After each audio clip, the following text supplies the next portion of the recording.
नमस्कार दोस्तों, मैं आपके साथ विभा उपाध्याय और आप देख रहे हैं न्यूज़ 18 बिहार झारखंड का डिजिटल प्लेटफॉर्म।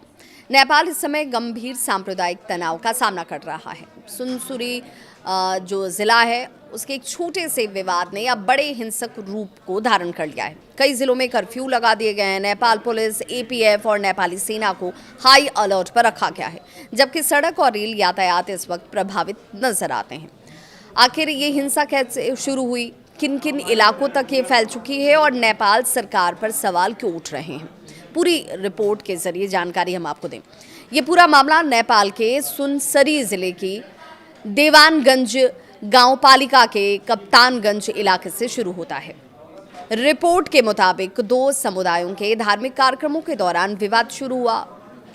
कुछ मीडिया रिपोर्ट्स भी कहती है कि कांवड़ यात्रा के दौरान लाउडस्पीकर और धार्मिक झंडों को लेकर तनाव बढ़ा और बाद में ये हिंसक रूप में बदल गया।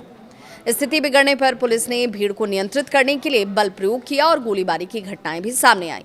इसके बाद हिंसा जो है वो सुनसरी से निकलकर मध्य प्रदेश के सिरहा, धनुषा, परसा और सप्तरी सहित कई जिलों तक फैल गई।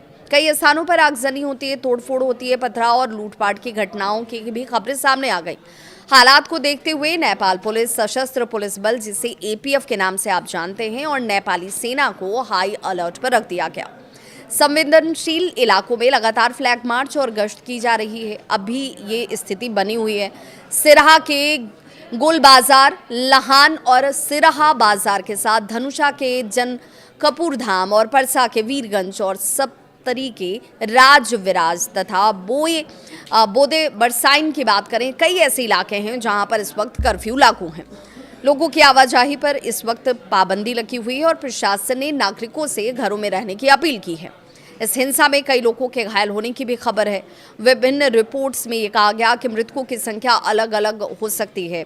कुछ रिपोर्ट जो कहती हैं वो कहती हैं कि कम से कम जो जानकारी इस वक्त सामने आ रही है उस अनुरूप में एक शख्स की मौत हुई है, जबकि अन्य कई रिपोर्ट्स ऐसे कहते हैं कि कई लोग इसके दौरान उनको लेकर जान माल का नुकसान उठाना पड़ा है। हालांकि आधिकारिक आंकड़ों की पुष्टि होने तक अंतिम संख्या स्पष्ट नहीं होगी। घायलों में नेपाल पुलिस के वरिष्ठ अधिकारी भी शामिल हैं और कई पुलिसकर्मियों के भी शामिल होने की जानकारी सामने आई। हिंसा का असर आम जनजीवन पर पड़ा। कई स्थानों पर सार्वजनिक परिवहन प्रभावित हो गए। भारत नेपाल सीमा से जुड़े मार्गों पर सुरक्षा बढ़ा दी गई, जबकि कुछ रेल और बस सेवाएं भी प्रभावित नजर आईं। नेपाल सरकार ने लोगों से सोशल मीडिया पर अफवाह या फिर भड़काऊ सामग्री साझा न करने की अपील की। प्रशासन ने कहा कि किसी भी संदिग्ध गतिविधि की तुरंत सूचना सुरक्षा एजेंसियों को दी जाए। दूसरी ओर विपक्ष और कुछ मानवाधिकार कार्यकर्ताओं ने सरकार की शुरुआती प्रतिक्रिया पर सवाल खड़े किए।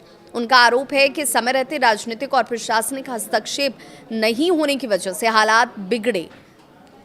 सरकार का ये कहना कि स्थिति पर लगातार नजर रखी जा रही है और कानून व्यवस्था पूरी तरह सामान्य होने तक अतिरिक्त सुरक्षा व्यवस्था जारी रहेगी। फिलहाल नेपाल के कई संवेदनशील इलाकों में तनाव बना हुआ है। प्रशासन हालात को देख रही है, समझ रही है और लोगों से शांति बनाए रखने की अपील भी लगातार हो रही है। इस पूरे मामले में आधिकारिक आंकड़े और जानकारी समय के साथ साथ बदल सकते हैं, इसीलिए विश्वसनीय सरकारी स्रोतों और स्थापित समाचार को लेकर ही आप इससे कोई जुड़ी हुई अपडेट रखें अपने पास। अगर आपको ये वीडियो जानकारीपूर्ण लगती है तो वीडियो को ज़रूर लाइक करें।